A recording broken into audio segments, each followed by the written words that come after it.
함께 은혜 받으실 하나님의 말씀은 사도행전 10장 9절에서 16절까지의 말씀입니다. 신약성경 203면 사도행전 10장 9절에서 16절까지의 말씀 교독합니다.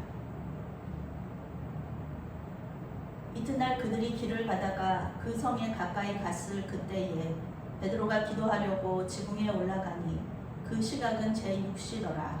그가 시장하여 먹고자 하매 사람들이 준비할 때에 황홀한 중에 하늘이 열리며 한 그릇이 내려오는 것을 보니 큰 보자기 같고 내 귀를 메어 땅에 들이웠더라. 그 안에는 땅에 있는 각종 네 발 가진 짐승과 기는 것과 공중에 나는 것들이 있더라. 또 소리가 있으되 베드로야 일어나 잡아먹으라 하거늘 베드로가 이르되 주여 그럴 수 없나이다. 속되고 깨끗하지 아니한 것을 내가 결코 먹지 아니하였나이다 한데 또 두 번째 소리가 있으되 하나님께서 깨끗하게 하신 것을 내가 속되다 하지 말라 하더라. 이런 일이 세 번 있은 후 그 그릇이 곧 하늘로 올라져 가더라. 아멘. 익숙함에서 벗어나기라는 제목으로 말씀 전할 때에 많은 은혜 받으시기 바랍니다. 사랑의 하나님, 오늘도 우리를 말씀의 자리로 불러주시니 감사합니다. 말씀과 기도는 우리 성도들의 특권이며 의무입니다. 말씀을 통해 우리에게 말씀하여 주시고 그 말씀을 깊이 묵상하는 가운데 주님을 더 알게 하여 주시옵소서. 그리고 말씀에 순종하면서 우리가 더욱 영적으로 성숙하고 변화되도록 인도하여 주시옵소서. 주님의 은혜만을 간구하오며 예수 그리스도의 이름으로 기도합니다. 아멘. 네. 오늘의 핵심 주제는 하나님의 말씀은 때때로 이해하기 어렵다라는 것입니다. 9절부터 12절까지 함께 읽겠습니다. 이튿날 그들이 길을 가다가 그 성에 가까이 갔을 그때에 베드로가 기도하려고 지붕에 올라가니 그 시각은 제6시더라. 그가 시장하여 먹고자 하매 사람들이 준비할 때에 황홀한 중에 하늘이 열리며 한 그릇이 내려오는 것을 보니 큰 보자기 같고 내 귀를 메어 땅에 들이웠더라. 그 안에는 땅에 있는 각종 네 발 가진 짐승과 기는 것과 공중에 나는 새들이 있더라. 아멘. 사도행전 1장에서 9장까지가 유대인 안에서 역사하시는 성령의 구원 사역을 말하고 있다면 이제 10장부터는 이방인을 향한 성령의 역사를 말하고 있습니다. 유대인의 구원보다 이방인의 구원이 우리에게는 더 관심이 많이 가죠. 왜냐하면 우리가 이방인이기 때문에 그렇습니다. 예수님은 제자들이 유대를 넘어서 땅끝까지 또 민족적으로는 유대인을 넘어서 모든 민족에게 복음이 전해지기를 원하셨습니다. 고넬료가 하나님의 말씀에 순종하여 베드로를 청하기 위해서 보낸 사람들이 요빠에 도착했을 그때 우리 하나님의 동시성 개념이 여기 나오는데요. 베드로는 기도하려고 지붕에 올라가 있었다. 이렇게 성경이 말하고 있습니다. 그때 시간은 제6시, 우리 시간으로는 정오 정도 되는 점심시간이었습니다. 그때 베드로가 시장했다. 이렇게 성경이 말하고 있습니다. 이 당시에는 식사시간 2번이에요. 가난한 그 식민지 국가에서 식사를 뭐 세 끼 다 챙겨 먹고 그렇기는 어렵죠. 당시 식사 시간 2번인데 오전 10시와 오후 6시로 2번 식사하였습니다. 그런데 이제 12시에 베드로가 시장했다고 하니까 아침에 무슨 일이 있어서 10시에 식사를 못한 거죠. 그래서 12시가 넘어서 이제 식사를 하게 되는데 우리는 이후에 무슨 일이 벌어질지를 이미 잘 알고 있습니다. 하나님께서 베드로에게 먹을 음식을 내려보내 주시는 거예요. 하나님께서 베드로에게 말씀하시기 위해서 모든 상황을 만드십니다. 배고플 때 하나님께서 음식을 내려주시는 이런 은혜의 상황인데 베드로에게는 전혀 이게 은혜가 아니었을 수 있었겠다. 이것이 사도행전의 특징입니다. 하나님께서는 복음을 전하시기 위하여서 이렇게 큰 그림을 그리시는 거예요. 그리고 그 뜻에 순종하는 종들을 통하여서 그 복음 사역을, 그 계획을 이루어 가십니다. 전후 관계를 알고 있는 우리는 이제 하나님의 큰 그림을 보면서 그 계획이 이루어지는 것에 놀라워하면서 은혜를 받기도 합니다. 그리고 우리도 그 계획에 참여하겠다는 결단을 하는 것입니다. 우리는 이게 상황을 다 알고 있으니까요. 그런데 상황을 모르는 베드로의 입장에서는 굉장히 당황스러울 수 있었겠다. 베드로가 시장한 가운데 기도할 때 그는 비몽사몽간의 환상을 보게 됩니다. 개역개정은 비몽사몽이라고 번역하고 표준 세번역과 공동번역 성경은 무아지경에 빠졌다. 여기서는 개역개정이 또 황홀한 중에라는 또 이런 또 번역도 하고 있습니다. 이 황홀한 중에 비몽사몽 이런 것은 완전히 잠이 들지도 않고 잠에서 깨지도 않은 그런 정신이 어렴풋한 상태를 말합니다. 무아지경이라는 것은 또 마음이 어느 한 곳으로 쏠려서 온통 쏠려서 이 자신의 그런 존재를 잊고 있는 경지를 말합니다. 그런데 이 원어적인 의미는요, 영적으로 굉장히 각성된 상태예요. 그러니까 뭐 잠자다가 막 꿈처럼 꾸고 이러는 게 아니라 영적으로 굉장히 각성돼 있어서 영적인 형상을 매우 잘 인지할 수 있는 그런 상태, 이런 상태를 말합니다. 꿈을 꾸는 것이나 뭐 비정상적으로 황홀한 상태에 있다는 것을 말하는 게 아니라 베드로는 아주 분명하고 또 실제적으로 이 환상을 보고 있었다는 것입니다. 베드로가 본 환상은 하늘이 열리는 거예요. 하늘이 열리고 하나님께서 먹을 음식을 내려보내 주신 거죠. 배고파하니까. 근데 이제 큰 보자기와 같은 그릇이 이렇게 위에서 내려오는데 그 그릇 안에는 각종 네발 가진 짐승, 기는 것, 공중에 나는 것들이 있었습니다. 영어 성경은 동물, 뱀, 새 이렇게 간단하게 번역하고 있습니다. 동물들, 뱀, 새 이렇게 간단하게 번역하고 있습니다. 13절부터 16절까지 말씀 읽어보겠습니다. 또 소리가 있으되 베드로야 일어나 잡아먹으라 하거늘 베드로가 이르되 주여 그럴 수 없나이다. 속되고 깨끗하지 아니한 것을 내가 결코 먹지 아니하였나이다 하되 또 두 번째 소리가 있으되 하나님께서 깨끗하게 하신 것을 내가 속되다 하지 말라 하더라. 이런 일이 세 번 있은 후 그 그릇이 곧 하늘로 올려져 가니라. 아멘. 베드로가 이렇게 환상을 정확하게 보고 있는데 영적인 체험을 하고 있는 것이죠. 그때 이제 소리가 들렸어요. 소리, 하나님께서 말씀하시는 소리죠. 베드로야 일어나 잡아먹으라. 이렇게 말하고 있습니다. 베드로야 일어나 잡아먹으라. 그런데 이 베드로가 말해요. 주여 그럴 수 없나이다 라고 대답합니다. 주님 안 먹겠습니다. 이렇게 얘기하는 거예요. 먹으라 그렇게 얘기하시는데 안 먹겠습니다. 대답이 굉장히 재밌습니다. 베드로가 주여 그럴 수 없나이다 라고 말하는 겁니다. 주여라는 것은 주님, 나의 주인님 그런 거잖아요. 당신은 주인이시고 나는 종입니다. 그러면은 주인이 말하는 거는 종은 무조건 순종해야 되는 거거든요. 근데 말은 주님이라고 하면서 그럴 수 없습니다. 이 불순종하는 거는 이게 굉장히 이렇게 뭔가가 맞지가 않는 거죠. 주님이라고 부르지를 말든가 아니면은 네 주님 먹겠습니다 라고 얘기하든가. 근데 이거는 뭐 주님이라고 불렀으면 순종해야 되는데 순종하지도 않고 말로는 주님이라고 하면서 순종하지 않겠다, 순종하지 못하겠다 이렇게 대답하는 거예요. 못 먹는 이유를 이렇게 말합니다. 저는 속되고 깨끗하지 않은 것을 먹어본 적이 없습니다.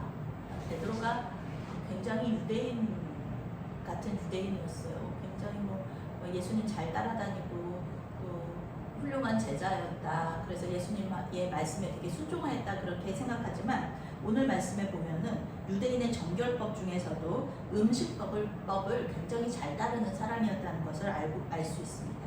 그러니까 유대인 중에 유대인이었다는 거예요. 사도 바울만 유대인 중에 유대인이 아니라 베드로도 유대인 중에 유대인이었다.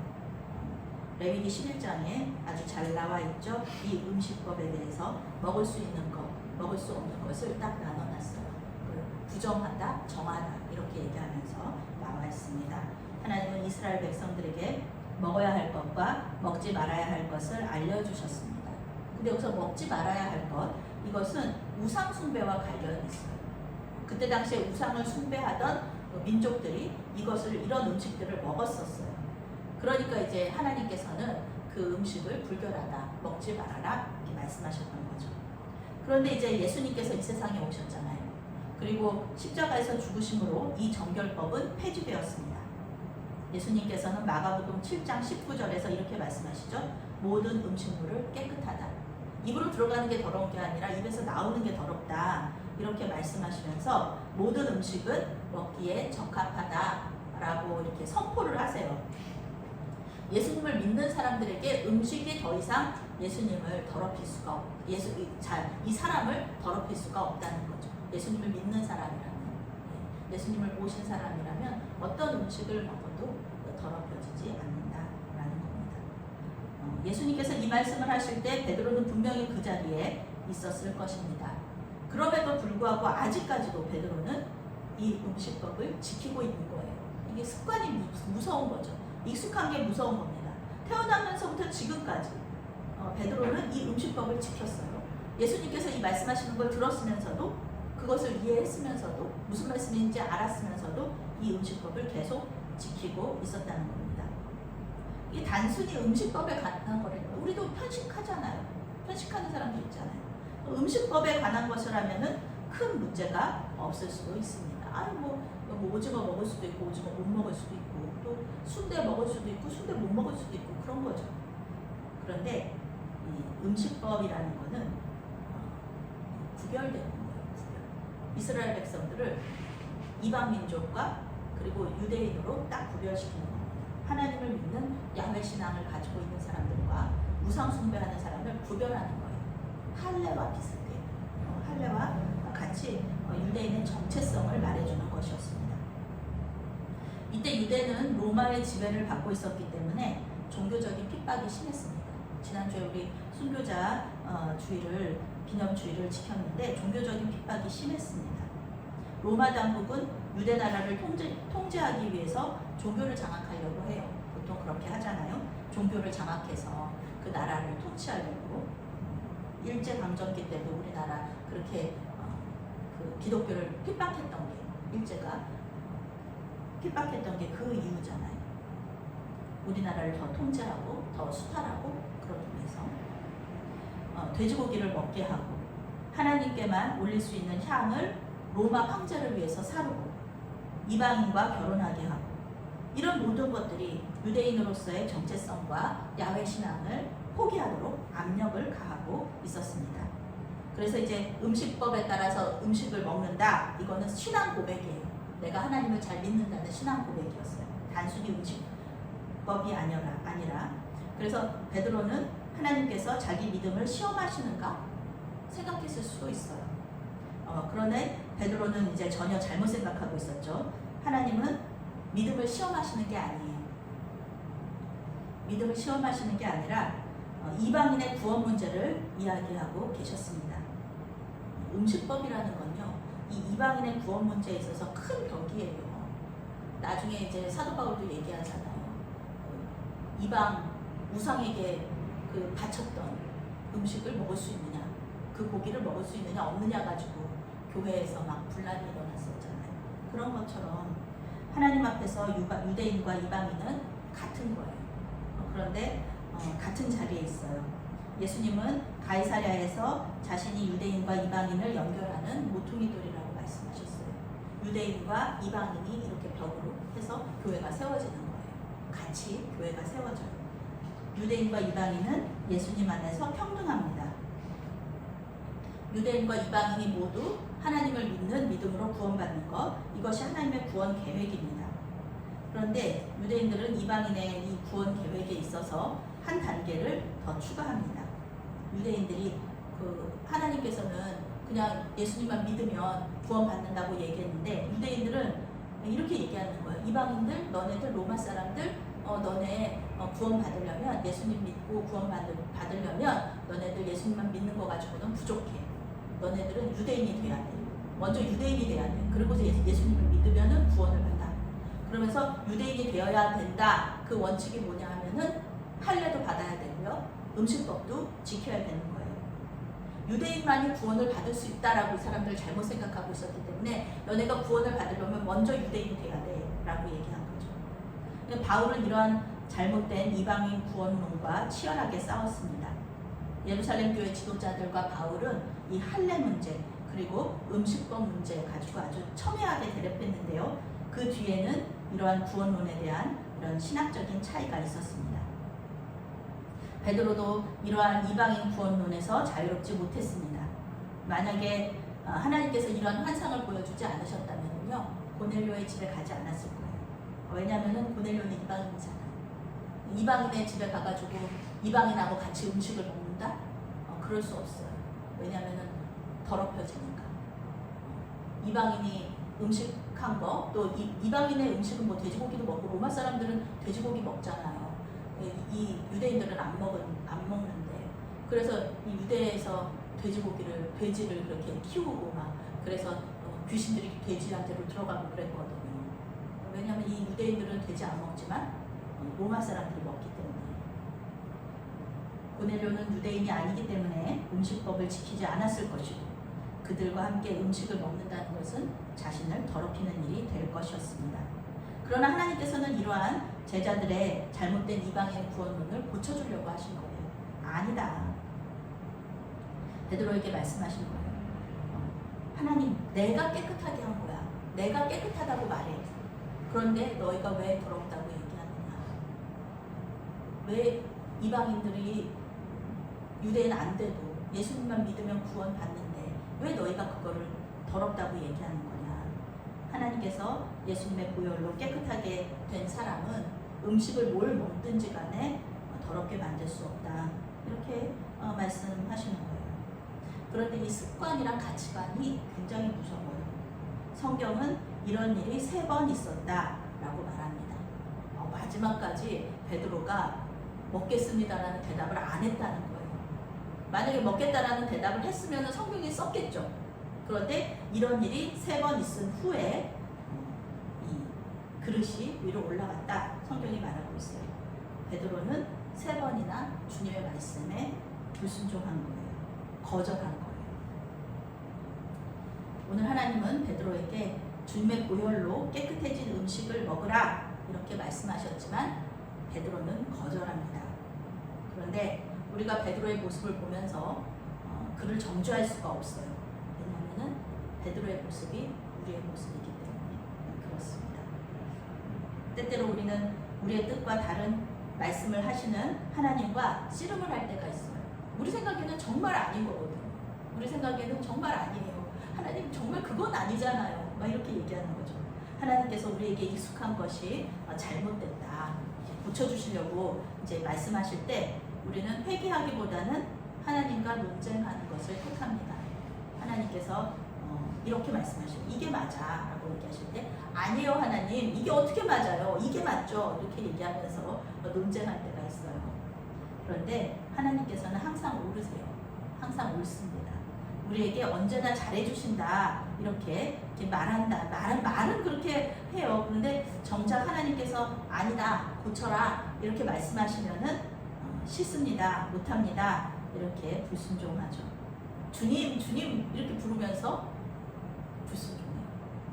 잘못을 잘못이라 말씀해 주시는 것이 은혜이고 주님께서 우리와 만나 주시는 것인데 우리는 감사는 하지 못할 망정 불평하죠. 주님, 이 시간 주님께서 우리에게 하시는 말씀을 들으시기 바랍니다. 주님께서 옳다고 하시는 것을 옳다고 하고 주님께서 옳지 않다고 말씀하시는 것을 옳지 않다고 말하는 그런 믿음 그런 걸 가지고 오시기 바랍니다. 그것이 이제 내 생각에 맞지 않고 익숙하지 않다. 나는 절대로 주님의 말씀에 동의할 수 없다. 그렇게 하면 이제 주님과 깊은 교제 가운데로 들어가야죠.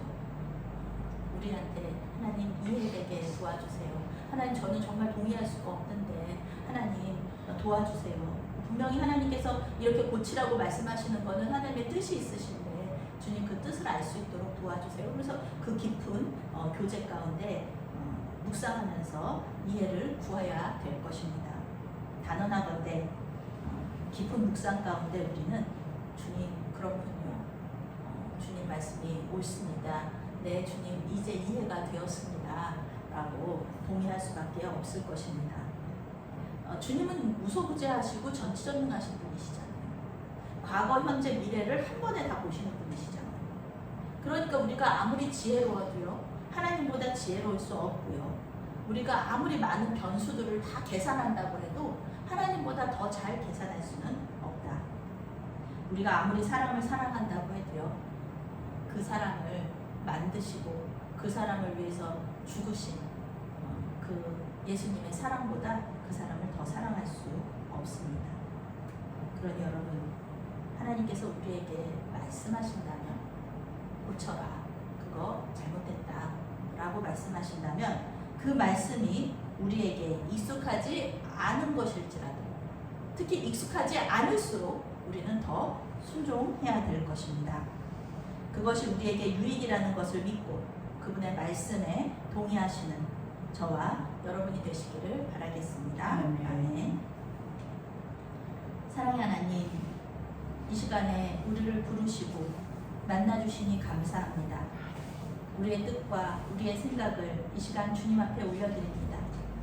복음을 위해 고쳐야 할 부분이 있다면 우리에게 가르쳐 주시옵소서. 성령께서 역사하셔서 주님의 뜻에 순종하는 사람으로 변화시켜 주시옵소서.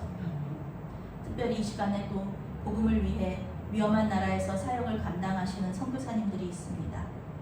복음이 전해지는 그 자리에 함께 하시겠다는 주님의 약속을 믿습니다. 선교사님들과 그들의 사역 가운데 함께 하시며 역사하여 주시옵소서. 예수 그리스도의 이름으로 기도합니다. 아멘.